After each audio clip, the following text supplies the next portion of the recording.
Menurut saya sih Yaudah ini cepet lah. banyak mangkuk ya kan. Rasa apa aja sih Mana yang pertamanya? saat ini dikumpulkan Baik saya lanjut ya. kelestarian Saya lanjut ya perkenalkan nama saya ini. Dia nggak pernah.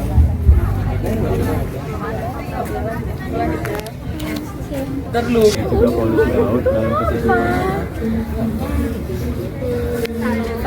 Kak ajar Pak kamu.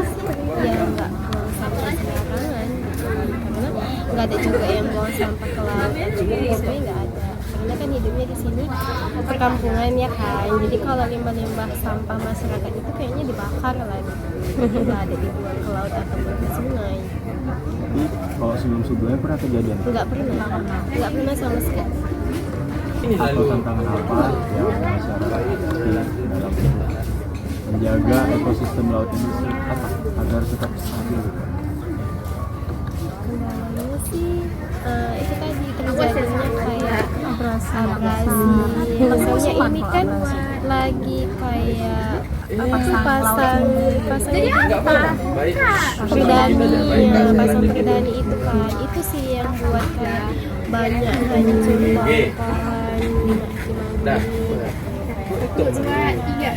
ada juga yang bertumbangan karena terjadinya abrasi. Itu kan dia setiap tahun pasti akan terjadi setahun sekali.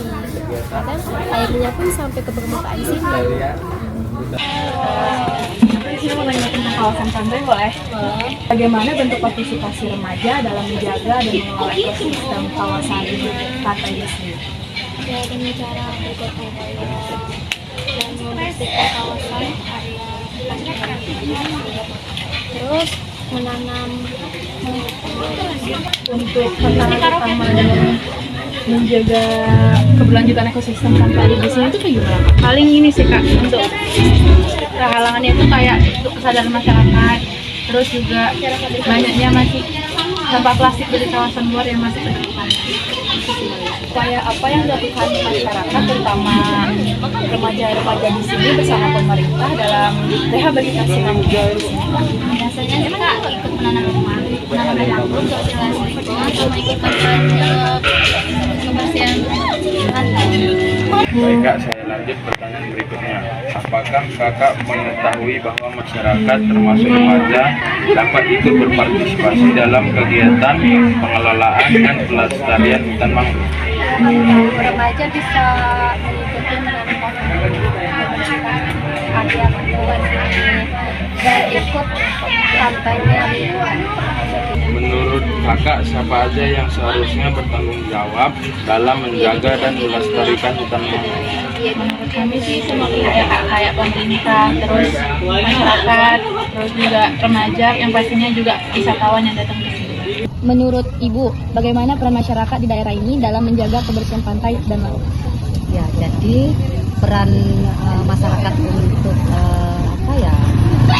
di sini perannya itu sangat penting, kan? Tapi memang di sini kita punya wadah namanya kelompok konservasi mangrove Muara ini.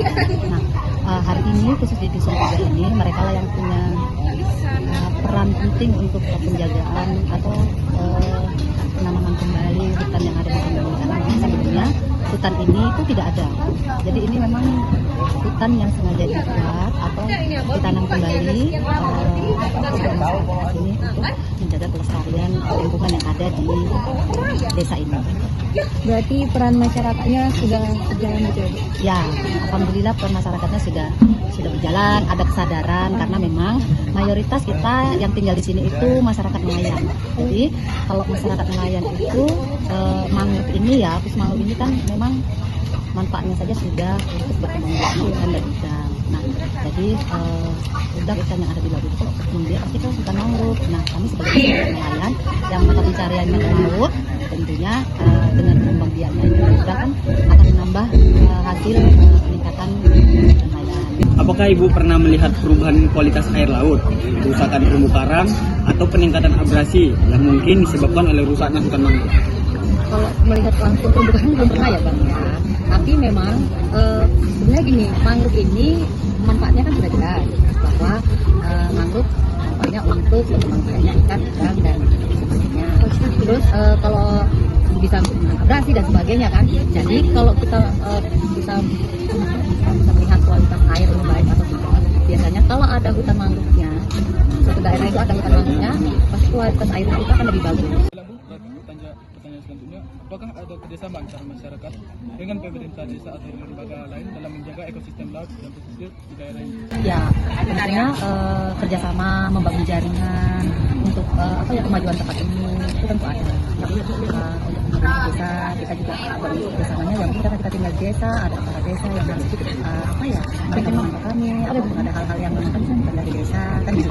Terus kita juga punya kerjasama atau jaringan ke lembaga-lembaga lain, sekolah ya kan, ada universitas kan kayak kalian gitu. Jadi terus ada mungkin perusahaan-perusahaan swasta ataupun BUMN, kita juga ini ya ada. Jadi memang jaringan itu kita bangun untuk mengembangkan tempat ini.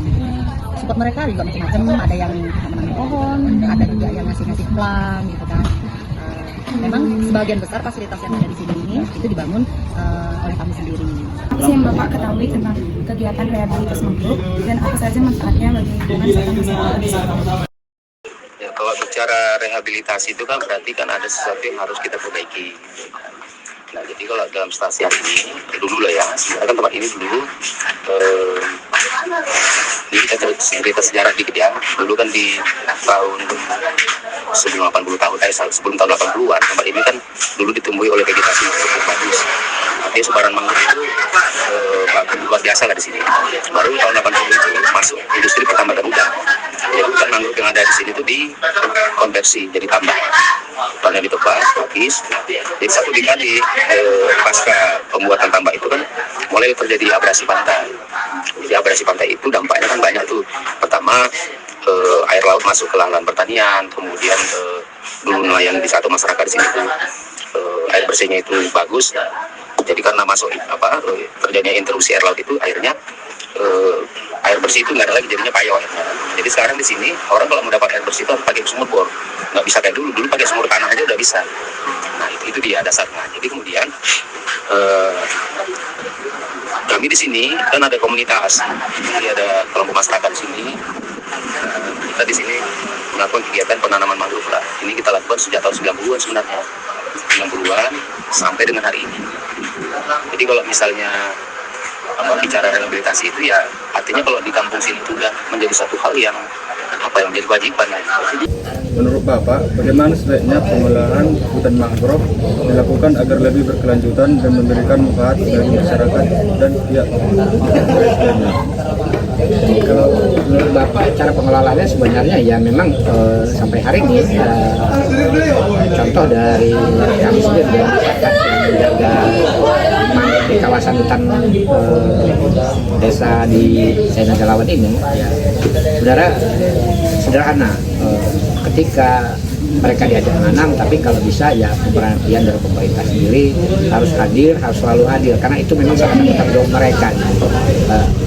Harus berpikir ketika ada masyarakat yang mau berbuat, mereka harus Nah begitu juga kami ya, ketika kami disuruh nanam aja mungkin terjadi hal-hal seperti yang lalu, mereka jenuh, tapi dengan konsep sekarang boleh dimanfaatin, bukan kayunya yang ditebang tapi hasil dari bagian dari mangrove itu bisa dibuat kayak wisata. Sekarang ini di tempat kami ini bisa diolah makanan, bisa buat obat lupa, ataupun tetap semangat, tetap melakukan rehabilitasi.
satu